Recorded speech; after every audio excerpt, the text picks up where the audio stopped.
अस्सलामुअलैकुम। उम्मीद करता हूँ आप सब लोग खैरियत से होंगे। मैं बिलाल अहमद ख़ान न्याज़ई एक नई वीडियो के साथ आपकी खिदमत में एक बार फिर से हाज़िर हूँ। आज की इस नशिस्त में हम एक अदद प्रैक्टिस क्वेश्चन सॉल्व करेंगे और इस क्वेश्चन को हम स्टेप बाय स्टेप काफ़ी तफसील के साथ इसको लेकर चलेंगे ताकि आपका कभी भी इस तरह के सवालात से अगर सबका पेश आ जाए तो आपको पता हो कि आप इस तरह के सवालात को बआसानी कैसे हल कर सकते हैं। तो अपना वक्त ज़ाया किए बगैर अपनी आज की इस नशिस्त का बाकायदा आगाज़ करते हैं। तो सवाल हमें यहाँ पर गिवन है, लेकिन सवाल को रीड करने से पहले, सवाल को आपके सामने पढ़ने से पहले मैं चाहूँगा कि हम पहले देख लें कि ये सवाल लिया कहाँ से गया है। तो ये सवाल दी एप्टीट्यूड टेस्ट मैनुअल के नाम से एक बुक है जो कि दी स्टूडेंट फैक्ट्री की तरफ से बुक लॉन्च की गई थी, दी एप्टीट्यूड टेस्ट मैनुअल। और इसके पेज नंबर 327 पे क्वेश्चन नंबर 31 है, इस पर ये क्वेश्चन मौजूद है और ये क्वेश्चन वहाँ से लिया गया है। इसके अलावा ये क्वेश्चन आपको एन मुमकिन है दूसरी किताबों में भी मिल जाए और एन मुमकिन है आप इस क्वेश्चन को ये आपको ऑनलाइन भी कहीं नज़र आ जाए। तो अब सबसे पहले देख लेते हैं कि हमें जो सवाल दिया गया है वो दरअसल है क्या। तो सवाल को मैं आपके सामने पढ़कर सुना देता हूँ। A partially filled pool contains 600 gallons of water. तो हमें बताया गया है कि हमारे पास एक पूल है, या आप इसे कह लें कि एक स्विमिंग पूल है, और वो पार्शली फिल्ड है, यानी कि उसका कुछ पोर्शन जो है वो पहले से भरा हुआ है पानी से। और वो कितना भरा हुआ है तो वो हमें यहाँ पर गिवन है कि पूल जो स्विमिंग पूल है वो पहले से हमारे पास 600 गैलन उसमें वाटर मौजूद है। अब आगे क्या कहा गया है? आगे कहा गया है कि a hose is turned on and water flows into the pool at the rate of 8 gallons per meter, 8 gallons per minute. Hose का क्या मतलब होता है? होज कहते हैं पाइप को, या आप उसको कह लें टूटी को कह लें, या जिसके ज़रिए से आप जो है वो स्विमिंग पूल तक पानी पहुंचाएं। तो यहाँ से होज से मुराद पाइप ही होगा।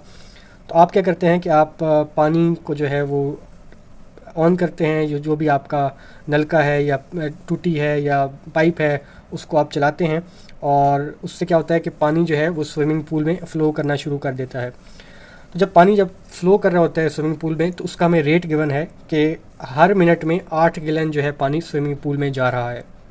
यानी कि आपके पास स्विमिंग पूल है, 600 गैलन पानी उसके अंदर पहले से मौजूद था। अब आपने क्या किया है कि आपने पानी उस स्विमिंग पूल में डालने के लिए पाइप चला दिया है, या जो भी उसका निज़ाम होता है स्विमिंग पूल का वो आपने ऑन कर दिया है। और उससे क्या हो रहा है? उससे ये हो रहा है कि हर मिनट में 8 गैलन जो हैं वो डलते जा रहे हैं स्विमिंग पूल में। तो अब आपने बताना है how many gallons of water will be in the pool after 70 minutes. तो अब आपने बताना ये है कि 70 मिनट बाद पूल में कुल मिलाकर कितना पानी मौजूद होगा। यानी कि 600 गैलन पहले मौजूद था, तो अब आपने बताना है कि जब आपने होस को टर्न ऑन किया है तो उसके बाद 70 मिनट गुजर जाने के बाद कितना पानी जो है वो मौजूद होगा स्विमिंग पूल में। अगर आप इस सवाल पे नज़र डालें तो ये काफ़ी सिंपल सा सवाल है और इसमें कोई ऐसी मुश्किल नहीं है। और अगर आप इसको मैथमेटिक्स के ज़रिए से इसको फॉर्मली यानी इसकी इक्वेशंस वगैरह लिख कर सॉल्व ना भी करें तो ये एक आम आदमी भी इसको सॉल्व कर सकता है। यानी कि आपके पास एक स्विमिंग पूल है, उसके अंदर 600 जो है गैलन पहले से मौजूद हैं, और अब आपको बताया गया है कि 70 मिनट आपने जो है वो होस चलानी है या पाइप से पानी डालना है स्विमिंग पूल के अंदर, और आपको पता है कि हर मिनट में 8 गैलन जो है वो पानी स्विमिंग पूल में जाता है। तो 600 पहले थे और अब आपने देखना है कि 70 मिनट में कितना पानी गया है स्विमिंग पूल में, और दोनों को आप जमा कर देंगे, ऐड कर देंगे तो आपके पास आंसर आ जाएगा। तो काफ़ी आसान सा सवाल है, लेकिन इसको हम फिर भी step by step formally equation की फॉर्म में लेकर चलते हैं ताकि आपको अंदाज़ा हो जाए कि इस तरह के जब भी सवाल आएंगे तो उसको अगर आप फॉर्मली करना चाहें तो वो कैसे कर सकते हैं। तो मैंने यहाँ पर सोल्यूशन दर्ज किया हुआ है। To solve this problem we can proceed as step 1 हमारे पास है।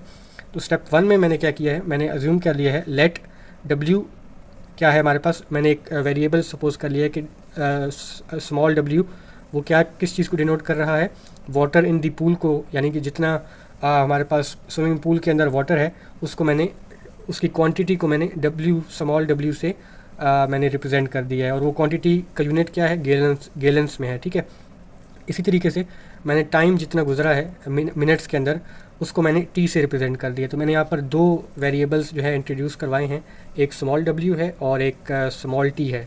स्मॉल डब्ल्यू क्या है, वाटर की क्वांटिटी है स्विमिंग पूल के अंदर, और स्मॉल टी क्या है कि कितना टाइम गुजर चुका है जब आपने होज़ ऑन की थी उसके बाद। ठीक है, तो हमारे पास दो वेरिएबल्स हैं। यहाँ पर एक चीज़ का ख्याल रखिएगा, यहाँ पर हम आइडेंटिफाई कर लेते हैं कि इन दोनों वेरिएबल्स में से कौन सा वेरिएबल हमारे पास डिपेंडेंट है और कौन सा इंडिपेंडेंट है।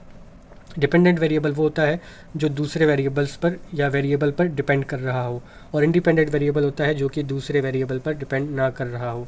तो अगर हम इन दोनों पर नज़र डालें तो हमें पता है कि स्विमिंग पूल में कितना पानी है ये डिपेंड करता है कि कितना टाइम गुजरा है। तो यानी कि हमारे पास स्विमिंग पूल में कितना पानी है ये डिपेंड करता है कि हमने कितने मिनट के लिए होस को ऑन किया था या पानी को स्विमिंग पूल में जाने दिया था। और मिसाल के तौर पर अगर आपने 10 मिनट जो है टूटी या नलके को चलाए रखा था तो उसमें उसका एक मखसूस पानी जाएगा। अगर आपने 20 मिनट नलके को चलाए रखा था तो उसमें जो पानी जाएगा वो उसकी क्वांटिटी ज़्यादा होगी।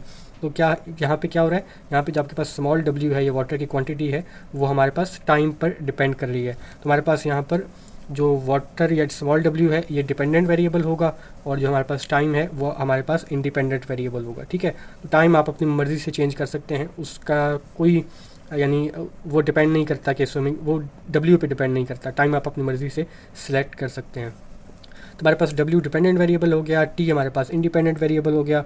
अब हमें पता है कि हम यूजुअली जब ग्राफ ड्रॉ करते हैं तो हम डिपेंडेंट वेरिएबल को एक्स एक्सिस पे रखते हैं और इंडिपेंडेंट वेरिएबल को हम वाई एक्सिस पे रखते हैं। तो अगर मैं आपको ड्रॉ करके दिखाना चाहूँ तो वो कुछ यूँ होगा कि बिलफर्ज ये मैं एक ग्राफ ड्रॉ कर रहा हूँ। एक मेरे पास एक्स एक्सिस है, हॉरिजॉन्टल एक्सिस को हम एक्स एक्सिस कहते हैं और वर्टिकल एक्सिस को हम वाई एक्सिस कहते हैं।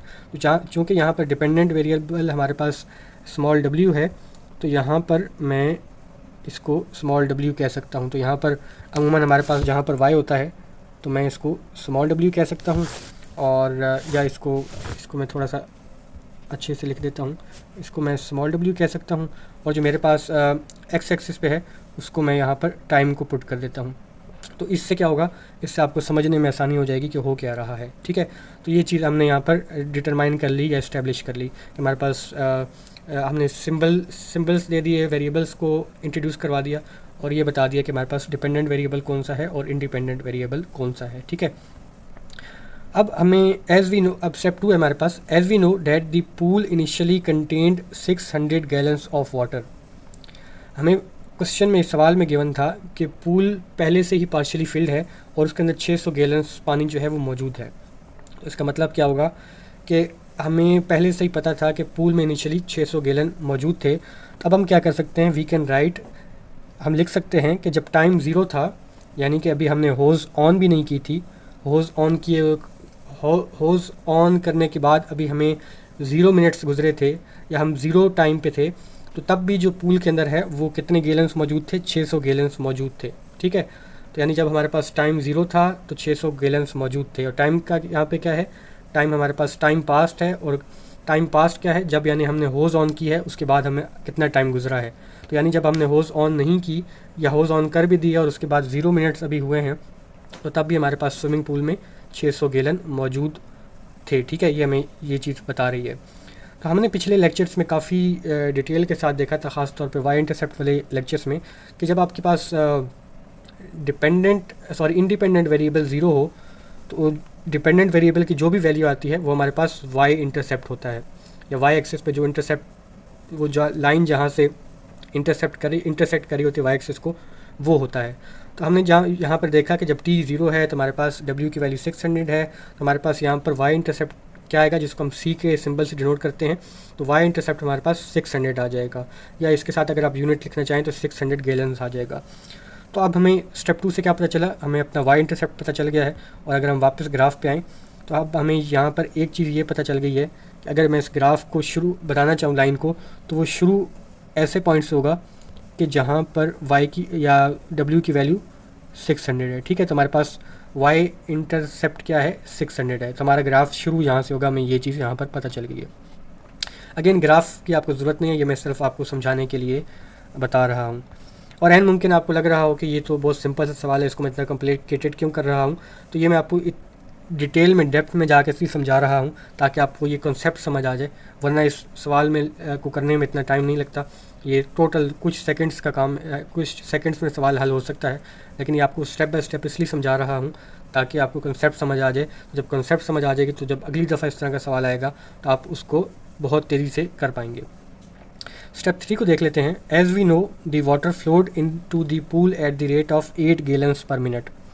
हमें सवाल में गिवन था कि जब हमने अपनी नलके को ऑन किया तो उसके बाद क्या हुआ, पानी स्विमिंग पूल में जा रहा था और किस रेट पर जा रहा था, 8 गैलन्स पर मिनट जा रहा था, यानी 1 मिनट में 8 गैलन्स जो हैं वो स्विमिंग पूल में पानी ऐड हो रहा था या पानी उसमें जा रहा था।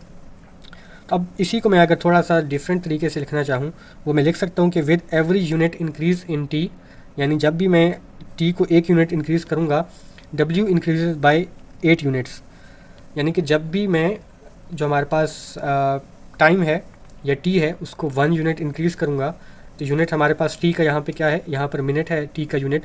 तो जब भी मैं टी को 1 मिनट इंक्रीज़ करूँगा तो डब्ल्यू जो कि क्वांटिटी ऑफ वाटर है स्विमिंग पूल में वो कितना इंक्रीज़ होगा, वो 8 यूनिट्स इंक्रीज़ होगा।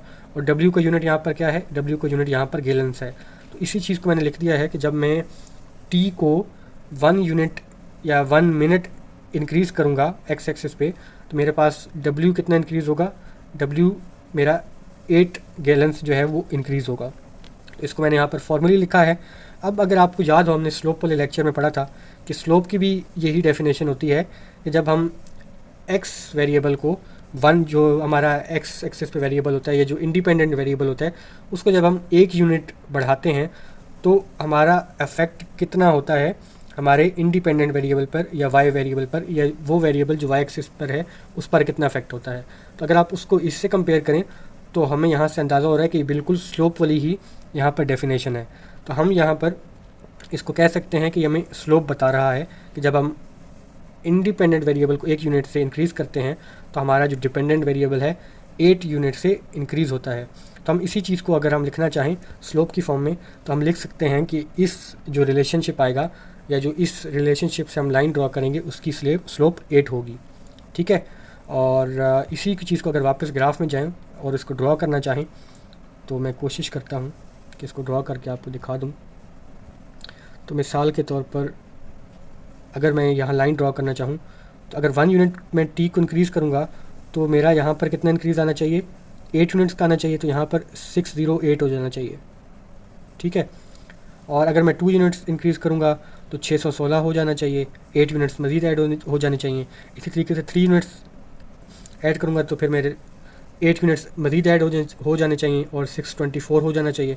तो इस तरीके से हमारे पास क्या आ जाएगी, यहाँ पर एक रिलेशनशिप आ जाएगा इस तरह से, और यानी शुरू लाइन हमारे पास 600 से होगी, फिर 608 पे जाएगी, फिर 616 पे जाएगी, फिर 24 पे, और इस तरह से हमारे पास लाइन आ जाएगी। ठीक है, तो अब हमें क्या पता चल गया है, हमें अब इस लाइन का इंटरसेप्ट पता चल गया है, हमें इस लाइन की स्लोप पता चल गई है। अब हम इस रिलेशनशिप के लिए एक इक्वेशन लिख सकते हैं। ठीक है, क्योंकि हमने पिछले इक्वेशन ऑफ अ लाइन वाला जो हमारी नशिस्त थी उसमें हमने काफ़ी तफसील से देखा था कि हमें जब भी कोई लाइन ड्रॉ करनी हो या उसकी इक्वेशन लिखनी हो तो हमें उसके लिए 2 चीज़ें चाहिए होती हैं, एक उसकी स्लोप चाहिए होती है, एक उसका वाई इंटरसेप्ट चाहिए होता है। तो हमारे पास दोनों आ गए हैं। अब हम क्या करते हैं, अब हम सिंपली जो है इसी जो रिलेशनशिप की लाइन है इसको हम एक इक्वेशन की फॉर्म में लिख लेते हैं। स्टेप 4 मैंने यहाँ पर दर्ज किया हुआ है। Now we can write a linear equation depicting the relationship between W and T. तो मैंने यहाँ पर क्या किया है, मैंने यहाँ पर एक इसी रिलेशनशिप को लीनियर इक्वेशन की फॉर्म में या इक्वेशन ऑफ लाइन में लिखने की कोशिश की है। और हमें पता है कि इक्वेशन ऑफ अ लाइन की जो जनरल फॉर्म है वो हमारे पास y = mx + c है, और इसमें हमारे पास y क्या है, वाई वेरिएबल क्या था, या डिपेंडेंट वेरिएबल क्या है, डिपेंडेंट वेरिएबल हमारे पास w है, इंडिपेंडेंट वेरिएबल हमारे पास x की जगह t है यहाँ पर। तो मैंने इन दोनों वेरिएबल्स को एज इट इज़ रिप्लेस कर दिया। इसके बाद स्लोप जो कि m थी हमारे पास 8 थी और इंटरसेप्ट हमारे पास 600 था। तो मैंने यहाँ पर सिंपली वैल्यूज़ को रिप्लेस किया। मेरे पास क्या इक्वेशन आई है, w = 8t + 600। तो ये मेरे पास इस पूरे रिलेशनशिप की एक इक्वेशन आ गई है। अब आप इसमें कोई भी वैल्यू पुट करके t की आप w की वैल्यू निकाल सकते हैं, यानी कि आप आपको जब भी अगर आपको ये मालूम करना है कि इतना टाइम गुजर जाने के बाद कितना पानी होगा पूल में, तो आप इसी इक्वेशन को यूज़ करके आप वो फाइंड कर सकते हैं। बस आपने इसको टाइम प्रोवाइड करना है और आपको जो स्विमिंग पूल में पानी की क्वांटिटी है वो आपको ये इक्वेशन ख़ुद ब खुद प्रोवाइड कर देगी। ठीक है, अब सवाल में हमें कहा गया था कि 70 मिनट गुजर जाने के बाद कितना पानी होगा स्विमिंग पूल में। तो जैसा कि मैंने कहा कि आप कोई भी वैल्यू यहाँ पर पुट कर देंगे तो आप टी की, तो आपके पास डब्ल्यू की वैल्यू आ जाएगी। तो अब हमें कहा गया है कि टी की वैल्यू 70 है और अब हमने डब्ल्यू की वैल्यू फाइंड करनी है, और यानी टी 70 मिनट बाद स्विमिंग पूल में कितना पानी होगा।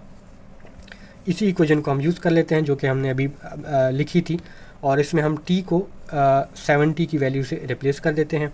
तो हमारे पास ब्रैकेट में क्या आ जाएगा, 70 आ जाएगा, बाहर स्लोप 80 है, इंटरसेप्ट 600 है, और इसी को जब आप सिंप्लीफाई करेंगे तो पहली जो टर्म है वो 560 हो जाएगी प्लस 600 सेकंड टर्म हो जाएगी, और इसको जब आप मज़ीद सिंप्लीफाई करेंगे तो आपके पास जो डब्ल्यू की वैल्यू आएगी वो क्या आएगा 1160, तो 1160 आपके पास आ जाएगा। और इसी को अगर आप फॉर्मली लिखना चाहें तो वो आपके पास क्या आएगा, hence the answer is water in the pool after 70 minutes क्या होगा, यानी 70 मिनट गुजर जाने के बाद स्विमिंग पूल में कितना पानी होगा, वो 1160 गैलन्स पानी जो है वो स्विमिंग पूल में मौजूद होगा 70 मिनट गुजर जाने के बाद। तो हमारे पास ये आंसर है इस सवाल का, और यहाँ पर हमारा ये वाला सवाल जो है इख्तिताम हो जाएगा।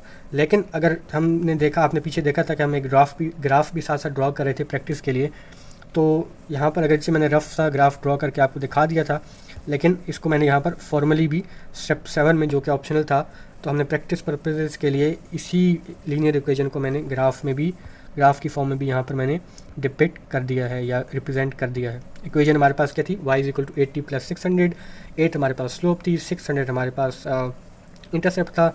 तो ग्राफ हमारे पास 600 से शुरू होगा, स्लोप इसकी 8 का मतलब है कि जब आप टाइम को या एक्स वेरिएबल को या इंडिपेंडेंट वेरिएबल को 1 यूनिट इंक्रीज़ करेंगे तो आपके पास जो डिपेंडेंट वेरिएबल है या जो वाई वेरिएबल है, यहाँ पर जो वाटर इन पूल है उसकी क्वांटिटी है वो 8 गैलन से इंक्रीज़ हो जाएगा। और ये हम काफ़ी तफसील से पिछली वीडियोस में, ख़ास तौर पे इक्वेशन ऑफ अ लाइन वाली वीडियोस में काफ़ी तफसील से देख चुके हैं कि जब आपको स्लोप गिवन हो, आपको इंटरसेप्ट गिवन हो या आपको इक्वेशन ऑफ लाइन गिवन हो तो आप उसको कैसे ग्राफ की फॉर्म में प्लॉट कर सकते हैं। तो यहाँ पर ये जो सोल्यूशन था ये मुकम्मल हुआ, अपनी तकमील को पहुँचा। और आई नो कि ये वीडियो थोड़ी सी लंबी हो गई होगी, लेकिन मैं उम्मीद करता हूँ कि जिस कदर डिटेल में मैं गया हूँ, जिस कदर डेप्थ में गया हूँ, एक एक स्टेप, एक एक चीज़ को आपको मैंने काफ़ी डिटेल के साथ समझाया है। तो अगर आपका कभी भी इस तरह के सवालात से आप सबका पेश आ जाए तो आप इसको आसानी, इस तरह के सवालात को आप ख़ुद ब खुद आप बड़े आसानी से और बड़ी जल्दी से आप इसको हल कर लेंगे। तो यहाँ पर हमारी आज की ये नशिस्त अपने अख्ताम को पहुँचती है। उम्मीद करता हूँ ये वीडियो आपको पसंद आई होगी। अगली मुलाकात तक के लिए मुझे इजाज़त दीजिए, अपना ख्याल रखिएगा और मुझे दुआओं में याद रखिएगा। शुक्रिया।